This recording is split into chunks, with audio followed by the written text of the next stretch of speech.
السلام عليكم ورحمة الله وبركاته. كيف حالكم إخوتي؟ معكم سعيد الجزائري في تتمة هذا الفيديو للفيديو السابق. وقد قلنا في الفيديو السابق أن هناك طريقة أو هناك تأثير كبير للعقل الباطن على حركة الأسياخ. واليوم بإذن الله سنتكلم عن مسألة مهمة جدا، وهي كيف نستثمر تأثير العقل الباطن على حركة الأسياخ ونعملها أو نعمل ذلك لكي يكون لصالحنا. قلنا في كتاب الشفرة فالكثير من الإخوة يستعملون بعض الطرق في البحث عن الأهداف، وتكون هذه الطرق بعيدة كل البعد عن الواقع الحقيقي، ومع ذلك تصلح معهم تلك الطرق، وإن طبقت عليهم بعض التجارب والاختبارات الميدانية تكون نسبة نجاحهم كبيرة، على الرغم من عدم قناعتنا بما يقولون أو ما يقول أصحاب تلك الطرق، مما يطرح سؤال مهم عند الكثيرين عن السبب الذي جعل النظريات الخاطئة تنجح مع البعض على الرغم من تفاهتها. ومن منطلق آخر نرى الكثير ممن اختلطت عليه الطرق الصحيحة لبعض الإخوة وأصبح لا يهتدي لشيء وكأنه أول مرة يحمل الأسياخ. اعلموا إخوتي أن تأثير العقل الباطن على حركة الأسياخ يمكن أن نستثمره. كيف ذلك؟ الكثير من الخبراء في ميدان التنمية البشرية يقولون بأن الإنسان يمكن برمجته بإعطائه بعض المعلومات وبعض الأفكار، وبمرور الوقت ومع التكرار لتلك المعلومات لا يشعر إلا وأنه قد اقتنع بها قناعة تامة، بالرغم من أنه قد يكون معارض لتلك الأفكار في بادئ الأمر. إذا كان الإنسان نستطيع برمجته على فكرة ما، وذلك بطريقة التكرار، فعندما يقوم الأخ بالعمل الميداني على طريقة ما تكون تلك الأهداف صحيحة، فإن عند تجاوب الأسياخ مع تلك الأهداف فإن العقل الباطن يخزن المعلومات الخاصة بذلك الهدف، ويخزن الحركات التي قامت بها الأسياخ فوق ذلك الهدف. فعند مرورك بهدف آخر في مكان عند مرورك بنفس الهدف في مكان آخر، فبمجرد وجود تلك أو ذلك الهدف واستشعار جسم الإنسان لذلك الهدف، فإنه يرسل سيالات عصبية تقوم تلك السيالات بالتأثير على حركة الأسياخ. وهذه الطريقة تكون لا إرادية، ليس من تفكير الإنسان أو أنه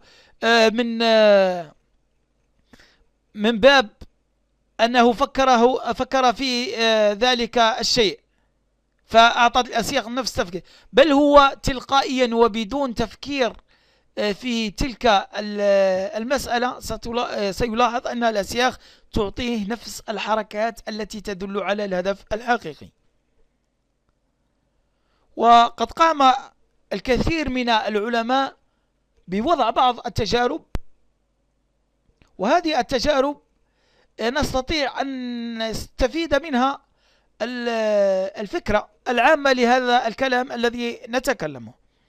قام بعض العلماء بإحضار بعض الكلاب، وقبل أن يعطوا تلك الكلاب الغذاء والأكل قبل أن يعطوهم الأكل بوقت لا يتعدى الدقيقة، يقومون بنقر الجرس بحيث أن هؤلاء الكلاب يسمعون صوت الجرس قبل أن يعطوهم الأكل بالتقريب دقيقة أو دقيقتين. وعودوا هؤلاء الكلاب على هذا الريتم وهذا المنطلق، وكانوا كل مرة عندما يقومون بالضغط على الجرس تستعد الكلاب، لأنها ربطت صوت الجرس بالأكل، وتلقائيا وبدون أي منبهات ظاهرة عند سماعهم للجرس مباشرة وجدوا أن كل الكلاب تقوم بإنزال اللعاب.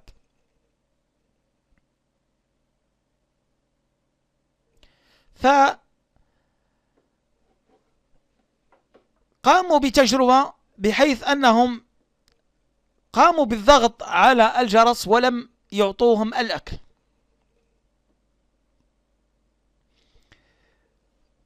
مرة أو مرتين أو ثلاث أو أربع، كل ما يقوم هؤلاء الأشخاص بالضغط على الجرس يستعد الكلاب ويبدأ لعابهم في النزول. بعد أكثر من 20 يوم وجدوا أن الكلاب رجعت إلى حالتها الطبيعية الأصلية، بحيث أصبح هؤلاء الكلاب لا يهتمون بصوت الجرس، لأن ارتباط أو المحفز الذي كان لذلك الأكل قد زال. هذه الطريقة هي نفسها التي تنطبق على الطرق التي يعتمدها الإخوة، بحيث إذا طبقت التجربة الأولى وتحركت معك الأسياخ نحو الأهداف، ثم الطريقة الثانية وتحركت الأسياخ معك نحو الأهداف، فإن عقلك الباطن يقوم بربط تلك الحركة بذلك الهدف.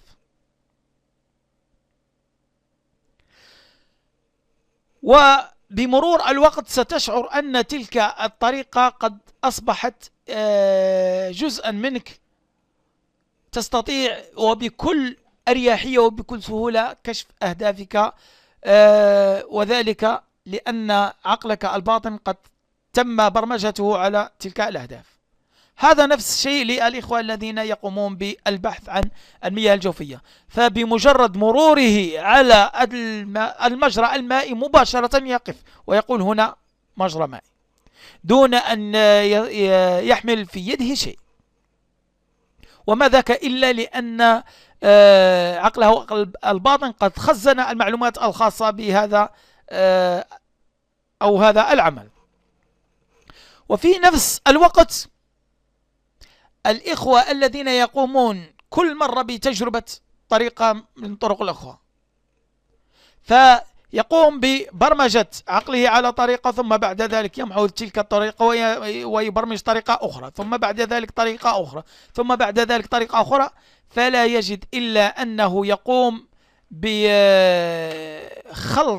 المعلومات التي قد خزنها في عقله الباطن لتلك الأهداف، فتكثر الحركات عنده، بحيث عند الفراغ إذا قال عند دخولك الفراغ تنفرج الأسياخ، ثم بعد ذلك يقول عند دخولك في طريقة أخرى عند دخولك الفراغ تؤكس الأسياخ، فلا يجد نفسه إلا أنه مرة تنفرج ومرة تنكسر أو تؤكس، فلا يعرف هل هي صحيحة وتابعة للطريقة الأولى أو صحيحة وتابعة للطريقة الثانية، ومما يجعله في خلط كبير حتى يشعر ذلك المستعمل للأسياخ أنه أول مرة يحمل الأسياخ، لا يستطيع ترجمة أي حركة من تلك الحركات التي تقوم بها الأسياخ فوق الأهداف.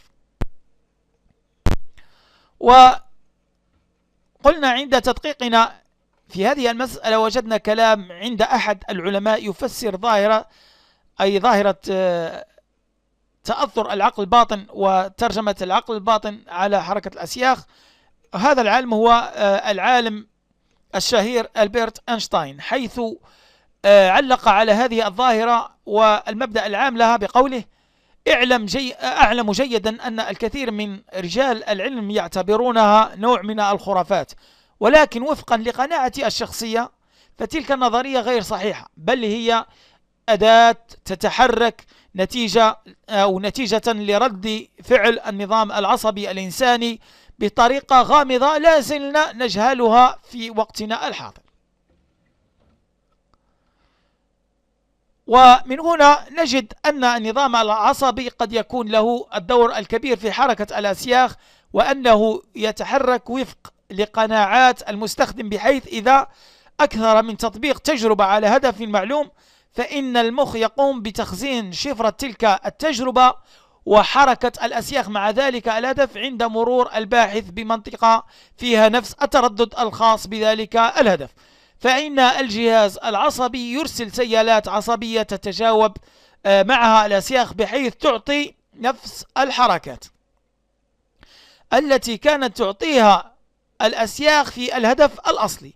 وإذا ثبتت هذه النظرية فقد تكون دليل على سبب تشويش بعض الإخوة في العمل لكثرة تنقلهم من طريقة لأخرى، وبذلك تكثر عندهم حركات الأسياخ حتى يكونون في حالة لا يميزون فيها بين حركات الأسياخ.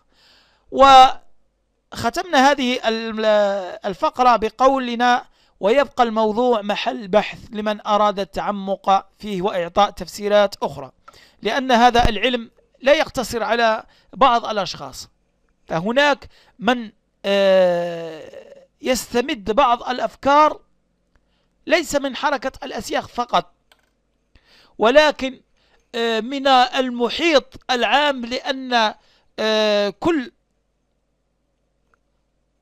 الكرة الأرضية بل كل المجرة لها نفس النظام العام الذي تعتمده في حركتها. وفي فيديوهاتنا القادمة بإذن الله سنتكلم عن تأثير دوران الأرض على حركة الأسياخ وعلى حركة الأهداف التي تكون على سطح الأرض. نكتفي بهذا القدر في هذا الفيديو، إلى لقاء آخر في فيديو آخر، والسلام عليكم ورحمة الله وبركاته.